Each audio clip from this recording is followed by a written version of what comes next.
இந்நிகழ்ச்சியை வழங்குவோர் வாலாஜா ஸ்ரீ சாய் மொபைல்ஸ், குறைந்த விலைக்கும் சிறந்த சலுகைக்கும்.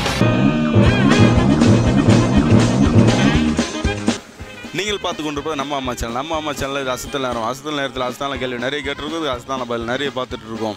இந்த நிகழ்ச்சியை முழுக்க வழங்குறது யார் பார்த்தா வாலாஜா சாய் மொபைல்ஸ் மற்றும் ஆர்காட் சாய் மொபைல்ஸ். இங்கே சாய் மொபைல்ஸில் நீங்கள் வாங்கக்கூடிய எல்லா மொபைலுக்கும் நிச்சய பரிசு உண்டுங்க. ஆர்காட்டில் இருக்கக்கூடிய சாய் மொபைல்ஸ் எந்த இடத்துல இருக்கும்போது லட்சுமி தேர் அருகில் இருக்குது, வாலாஜாவில் இருக்கிற சர்ச்சுக்கு ஆப்போசிட்டில் கண்டன் காம்ப்ளெக்ஸில் இருக்குங்க. இங்கே வாங்கக்கூடிய எல்லா பிராண்டட் மொபைலுக்கும் சரி எல்லா மொபைலுக்கும் உங்களுக்கு நிச்சய பரிசு உண்டுங்க. அதனால் ஒரு மொபைல் வாங்கினா உங்களுக்கு 2 சிம் கார்டும் உங்களுக்கு 6 மாதம் பூஸ்டர் பேக்கோட தராங்க. மொபைல் வாங்கினாங்க உங்களுக்கு நீங்கள் உடனே வரக்கூடிய எங்கே பார்த்தா வாலாஜா சாய் மொபைல்ஸ் மற்றும் ஆர்காட் சாய் மொபைல்ஸ். வாங்க நிகழ்ச்சிக்கு போவோம். ஐயா உங்கள் பேர் என்ன? ஐயா யாக்கூப் சேட். சத்தமாக சொல்லி சரி கேட்கல. யாக்கூப் சேட். அண்ணன் சேட் அண்ணா வந்திருக்காப்ல. அண்ணா நீங்கள் என்னென்ன பண்ணுறீங்க? அக்ரிகல்ச்சரில் இருக்காப்லங்க. இவரை தாங்க நாங்கள் தேடிட்டு இருந்தோம். இப்போ பாருங்கள் அக்ரிகல்ச்சர் சம்மந்தமாக எந்த ஒரு கேள்வி கேட்டாலும் இவர் அண்ணன் புட்டு வைப்பாப்ல. அண்ணே இப்போ இன்றைக்கி இருக்கக்கூடிய சூழ்நிலையில் நம்ம ஒரு தனிப்பட்ட நபர் அக்ரிகல்ச்சர் அப்படின்றது எந்த அளவுக்கு நம்ம கற்றுக்க வேண்டியது இருக்குண்ணே, இல்லை எந்த அளவுக்கு நம்ம அதில் பணி செய்ய வேண்டியது இருக்குண்ணே? இப்போ தண்ணி பற்றாக்குறை அதிகமாக இருக்குது. தண்ணி பற்றாக்குறை ரொம்ப அதிகமாக இருக்குது. அதே நேரத்தில் விதைகளில் சில எருக்கெல்லாம் கிடைக்க மாட்டேங்குது. அதாவது விதைகள் நம்ம போட்டோம்னா அதுக்கு உண்டான உரங்கள் நம்மளுக்கு கிடைக்கல. அம்மா ஆக்சுவலி எவ்வளோ ட்ரை பண்ணி மொத்தத்தையும் எடுத்து வந்து அனுப்புகிறாங்க. எங்கெங்க இருந்தும் ட்ரெயின்லலாம் நம்மளுக்காக உரத்தை கொண்டு நம்மளுக்காக சேர்த்துட்டு இருக்காங்க. சரியாக அடையில எல்லாரும் சேரலை அப்படின்னு சொல்லி அந்த மானியத்துக்கும் கொடுக்காத இருக்காங்க. இல்லை நம்ம இதுலேருந்து என்ன நம்ம கற்றுக்கணும் அப்படின்றத நான் கேட்குறேன். அதாவது இது என்னென்னா நேரத்துக்கும் சரிசமமாக காடு மாதிரி போட்டு கொடுத்தா அது காடு மாதிரி. நான் கேட்டது என்னென்னா வேளாண்மையில் பார்த்தா இன்றைக்கி இருக்கக்கூடிய நம்மளை பார்த்தா விவசாயம் பண்ணுறதுலையும் சரி, இல்லை வீட்டில் ஒரு செடியை வச்சு பராமரிக்கிறதும் சரி, நிறைய பேருக்கு அதை பற்றி ஒரு அனுபவமே இல்லாமல் இருக்காங்க. இதை பற்றி அனுபவம் வேணும்னா நம்ம யாரை போய் கேட்டு எப்படி தெரிஞ்சுக்கலாம் அப்படின்றத நான் கேட்குறேன். அனுபவம் வேணும்னா எல்லா விவசாயத்துக்கு கேட்டாலும் அப்போ வேளாண்மை துறை அப்படின்றது பார்த்தா எதுக்காக அவங்க செயல்பட்டு இருக்காங்க? வேளாண்மை துறை சும்மா அனௌன்ஸ்மெண்ட் பண்ணுறாங்களே தவிர ப்ரொசீடிங்கில் சரியாக செயல்படுத்தலை. அண்ணன் எப்படி போனாலும் இந்த இடத்துல செயல்படுத்தலை, அந்த இடத்துல செயல்படுத்தலை அப்படின்னு சொல்லி இன்னைக்கு வேளாண்மை துறை பார்த்தா ரொம்ப சிறப்பாக செயல்பட்டு இருக்காங்க. வேளாண்மை துறையில் பார்த்தா நீங்கள் இன்னைக்கு தொழில் தொடங்கணும் அப்படின்னு நீங்கள் ஆசைப்பட்டீங்கன்னா உங்களுக்கு வேளாண்மை துறையில் ஏராளமான தொழில் வச்சிருக்காங்க. வெள்ளாட்டு வளர்ப்பு முறை, மற்றபடி கோழி பண்ணை வளர்ப்பு முறை சரியாக சப்ளை பண்ணல. அதான் அண்ணன் முதல்ல பெட்ரோலைஸ்ன்றாரு. நான் சொல்ல பார்த்த பாயிட்டு விட்டுட்டாப்ல. அண்ணன் நான் என்ன சொல்கிறேன், இன்னைக்கு பார்த்தா வேளாண்மை துறையில் நம்மளுக்கு இந்த அளவுக்கு நம்மளுக்கு சலுகைகள் நிறைய வச்சிருக்காங்க. நீங்களாக போய் முயற்சி பண்ணி வேளாண்மை துறையில் நீங்கள் என்ன வேணுமோ நீங்கள் கேட்டீங்கன்னாக்கா உங்களுக்கு தேவையானது எல்லாமே செய்கிறதுக்கு தயாராக இருக்கிறாங்க. நம்மளா யாருமே போகாத நீங்கள் வீட்டுக்குள்ளே ஒருத்தர் வயிற்று வலினா நீங்கள் போய் டாக்டர்கிட்ட போய் சொல்லி எனக்கு வயிற்று வலி மாத்திரை கொடுக்கணுன்னா தான் அவர் மாத்திரை கொடுப்பாரு தவிர இவர் இந்த வீட்டில் இருக்கிறார் 3ஆம் நம்பர் வீட்டில் அவருக்கு உள்ளே இருக்கிறவருக்கு வயிற்று வலி நம்ம 2 டேப்லெட் எடுத்து போய் கொடுப்போம்னு அவர் என்றைக்கு கொடுக்க போகிறது. அதனால் பார்த்தா உங்களுக்கு என்ன தேவையோ நீங்கள் வேளாண்மை துறையாக இருக்கட்டும் அரசாங்கத்தை நீங்கள் கேட்டிங்கன்னா உடனே செய்கிறது அவங்க தயாராக இருக்கிறாங்க. அதனால் உடனடியாக உங்களுக்கு எந்த தேவையாக இருந்தாலும் அரசாங்கத்தை நாடி வாங்க, உங்களுக்கு எல்லாமே உங்களுக்கு செய்யறதுக்கு காத்திருக்காங்க. அண்ணா இப்போ உங்கள்கிட்ட ஒரு கேள்வி கேட்குறோம்ண்ணே. என்ன கேள்வி அப்படின்னு பார்த்தோம்னாக்கா, இந்தியாவில் மொத்தம் எத்தனை பறவை இனங்கள் உள்ளன? பறவை இனங்கள் அதிகமாக இருக்குது. அந்த அதிகம் தான் எத்தனைன்னு கேட்குறேன். எல்லாம் ஒரு 500-1000 பறவை இருக்கும். 500-1000 வரையில் இருக்குங்களா? கொஞ்சம் சரியாக சொன்னீங்கன்னா உங்களுக்கு ஹெட்ஃபோன் ரெடியாக எடுத்து வச்சுக்கிறாங்க. 1000 பறவை இருக்குங்களா? இன்னும் கொஞ்சம் கூட சரியாக சொன்னீங்கன்னாக்கா ஹெட்ஃபோன் ரெடி. 1000 தான் இருக்கும். அண்ணன் கிட்டத்தட்ட வந்திருக்காப்ல. இன்னமும் கொஞ்சம் அதிகம். யார் சரியாக சொல்லி வாங்குறாங்கன்றது மட்டும் பார்ப்போம். அண்ணா உங்கள் பேர் என்னண்ணே? கமலக்கண்ணன். எந்த ஊர்ண்ணே? கண்ணியனூர்ல கமலக்கண்ணன் வந்திருக்காப்ல. இப்போ கேட்க ஒரு அசான கேள்வி எப்படி அசான பதில் சொல்கிறாரு மட்டும் பாருங்க. அண்ணன் என்ன பண்ணுறீங்க? கூலி விவசாயம் பண்ணுறீங்களா? இந்த விவசாய தொழில் பார்த்தா எவ்வளோ வருஷமா நீங்கள் விவசாயம் பண்ணிட்டு இருக்கீங்க? தெரிஞ்ச அளவு விவசாயம் தான் பண்ணிக்கிறோம். விவசாயம் தெரிஞ்ச அளவு பண்ணிக்கிட்டே இருக்கோம். விவசாயத்தில் பார்த்தா நம்ம இன்னைக்கு பயிர்களை பாதுகாக்க நம்ம என்னென்ன முறையெல்லாம் பயன்படுத்தணும்? நம்ம மருந்து போடுறோம் எல்லாம் பண்ணுறோம். அவ்வளோதான். தேவையானது தண்ணி விடுங்க, மருந்து போடுங்க, எரு ஓட்டுங்க, களை பிடுங்குங்க. அவ்வளோதான். மகசூல் தானாக வந்துட்டு போகுது. இதுதான் புது கேள்வியா நீங்கள் என்கிட்ட கேட்டிருக்கீங்க அப்படின்னால. அண்ணன் உங்களுக்கு தெரிஞ்ச தற்காப்பு கலை என்னென்ன? அதெல்லாம் அது பற்றி தெரியாது. தற்காப்பு கலை என்ன ஏதாவது தெரியல? கரத்தன்வாளா? அண்ணன் எப்படி தெளிவாக இருக்காப்புல? வேற ஏதாவது தற்காப்பு? ஏன்னா கிராமத்தில் இருக்கிறவங்களாம் இன்னைக்கு பார்த்தா இந்த கோலாட்டம் இதெல்லாம் நிறைய கற்றுட்டு இருப்பாங்க. நம்ம அந்த மாதிரி போடல. இப்போ திடீர்னு உங்களுக்கு ஒரு 4 பேர் அட்டாக் பண்ண வராங்க, கமலக்கண்ணன் அடிக்கணும் அப்படின்ட்டு வராங்க. அந்த நேரத்துக்கு உங்களுக்கு வீட்டில் இருக்கக்கூடிய தற்காப்பு கலை என்ன இருக்கு? அவன் வந்தாக்க நம்ம தப்பு பண்ண தான் அடிக்க போகிறோம். கேட்டுக்குங்க ஜனங்களே, கேட்டுக்குங்க. தப்பு பண்ணாதான் அடிப்பாங்க. தப்பு பண்ணா யாரும் அடிப்பாங்களா? செய்ய மாட்டாங்க. அதனால நீங்கள் தற்காப்புகளை கற்றுக்கலாம் கூட பரவாயில்ல. ஆனால் யாருக்கும் நீங்கள் தீங்கு செய்யாமல் இருங்க.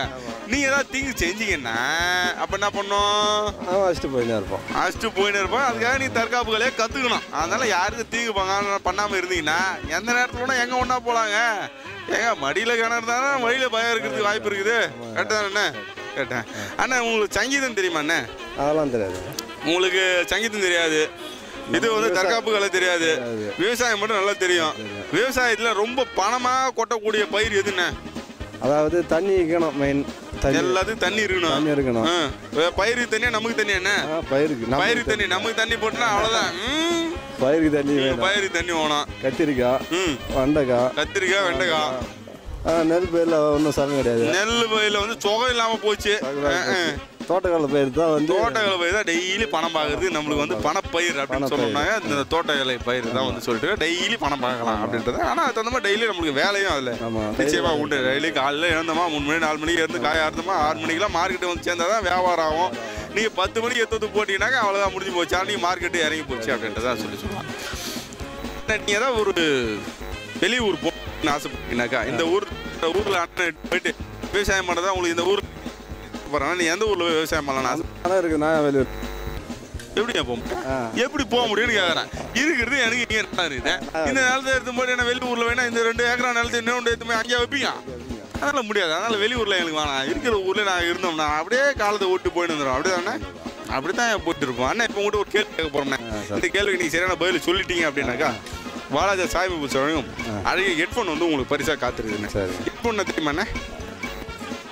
ஹெட்ஃபோனே தெரியாதுல்ல. அதாவது இந்த பாட்டு கீட்டு கேட்கறதுக்காக செல்ஃபோன்லேருந்து இப்படி கனெக்ட் பண்ணி காதில் வச்சு கேட்டுகிட்டே இருப்பாங்க. அது பேர் தான் ஹெட்ஃபோன்னு. அது வந்து உங்களுக்கு பரிசாக வச்சிருக்கிறோம்ண்ணே. என்ன கேள்வி அப்படின்னா, நேதாஜி நேதாஜி தெரியுமாண்ணே? நேதாஜி கேள்விப்பட்டுக்கிறீங்களா? கேள்விப்பட்டுக்கிறோம்ல. நேதாஜி உருவாக்கிய படையின் பெயர் என்ன? அதான் தெரியாதா? அதான் தெரியாதா? வேற எதுவும் ஒன்றும் கேளுங்க. நான் கரெக்டாக போய் சொல்லும்ல. தெரியாத கேள்வியை பார்த்தீங்கன்னா நான் எப்படி சொல்ல முடியும்? ஆனால் உண்மையாக வந்து நேதாஜி வந்து ஒரு படையை உருவாக்குனாரா? தெரியலீங்களா? அதுவும் தெரியாது. அவர் எப்போ படையை உருவாக்கினார், நாங்கள் என்ன வேடிக்கையை பார்த்துட்டு வந்தோம். ஏன் வந்து இந்த படையை உருவாக்கினாரா இல்லையான்னு கேட்குது. யாராவது தெரிஞ்சவங்கள போய் கேளுங்க அப்படின்றார் நம்ம கமலக்கண்ணன்னு. தம்பி உன் பேர் என்னப்பா? பிரசாந்த். பிரசாந்த். எந்த ஊர்? வேம்பி. வேம்பி அது எங்கே இருக்குது? இந்த பெண்ணகிரி இந்த சைடு. பெண்ணகிரி இந்த சைடு. பெண்ணகிரி இருக்குது. பெண்ணகிரி வேம்பி சைடு. வேம்பி தாண்டிக்குது. வேம்பி தாண்டி இருக்குது. இந்த பக்கம் போய் பார்த்தா அது தெரியும், அந்த பக்கம் பார்த்தா இது தெரியும். எப்படியே 2 பக்கம் மாற்றி பார்த்துன்னு இருந்தீங்கன்னாக்கா நேரம் இவ்வளோ வீட்டுக்கு போக வேண்டிய நேரம் வந்துடும். போய் சாப்பிட வேண்டியது. போய் சாப்பிட வேண்டியது, சாப்பிட்டு தூங்க வேண்டியது தான். அப்படின் தம்பி உனக்கு பிடிச்ச உணவு வகையில் என்னதுப்பா? சாப்பாடு தான். வெறும் சோறு தானே? குழம்பு ரசம் எல்லாமே அதான் சேர்த்து சொல்லுவாங்க. அப்படியே சேர்த்து தான் சாப்பாடுன்னு சொல்லுவாங்க. இது வேற தனியாக குழம்பு ரசம் மோர் வெண்டைக்காய் பொருள் அப்படின்னு சொல்லிட்டு இருப்பாங்க. அப்படியே சொல்ல மாட்டாங்கல்ல. ரொம்ப கோவப்படுறாப்ல, ரொம்ப கோவக்காரர் இருப்பாப்ல. என்னன்னு தெரியல. என்னப்பா படிக்கிற நீ? 10th படிக்கிறேன். 10வது படிக்கிற? 10வது படிக்கிறவனு கோவம் வருதுண்டா? அது நான் அம்மாவில் தான் கேட்கணும். ஏங்கலாம் கேட்கணும். நீ சொன்னா தானே என் கோவம் வருமா இல்லையா எங்களுக்கு தெரியும். இல்லாமல் நாங்கள் எப்படியே சொல்ல முடியும் அப்படின்றாப்ல. இந்த கோவம் அப்படின்றத வந்து வராமல் தடுக்கணும்னு நம்ம என்ன பண்ணோம்? மியூசிக்கு பாட்டு கேட்கணும். பாட்டு கேட்கணுமா? அதாவது எப்போ உங்களுக்கு கோவம் பயங்கரமாக வந்துச்சுன்னா இருடா அப்படின்னு சொல்லிட்டு உடனே டக்குன்னு ஹெட்ஃபோன் எடுத்து காதில் வச்சுட்டு அப்படியே பொறுமையாக பாட்டு கேட்டீங்கன்னாக்கா உங்கள் கோவம் தானா போயிடுமா? அப்படி இல்லை. வீட்டில் டென்ஷனாக இருந்தானு வச்சுக்கேன், டிவி பார்த்தா ரிலாக்ஸ் ஆகிடும். அவ்வளோதான். வீட்டில் வந்து ரொம்ப டென்ஷனாக இருந்து டேய் போய்டா போய் அதை அரைச்சினுவா அப்படின்னா டேய் போய் ரேஷன் கார்டில் அப்படின்னா அது மேலே ஒரு கோவம் வந்துடும். வந்துட்டா ரொம்ப அப்படியே டிவியே பார்த்துன்னு இருந்தோம்னாக்கா ரிலாக்ஸ் ஆகிடும். அப்படி தானே? சில டிவியில் சில ப்ரோக்ராம்லாம் பார்த்தோம் நம்மளுக்கு அந்த டிவிலேருந்தே டென்ஷன் ஆகுது. அப்போ என்னப்பா பண்ணுறது? அப்போ கம்முன்னு நிறுத்திட்டு போ. அவ்வளோதான். அதையே நிறுத்திட்டு போயிடுங்க. நாங்கள் தான் வீட்டில் டென்ஷன் பண்ணுறாங்க டிவி வச்சா. டிவிலேயே நீங்கள் ரொம்ப டென்ஷன் பண்ணுறதுனால அதை நிறுத்திவிட்டு நாங்கள் போயிடுவோம் வெளியே. அப்படின்னு போய் சொன்ன பழக்கம் உண்டாப்பா உனக்கு?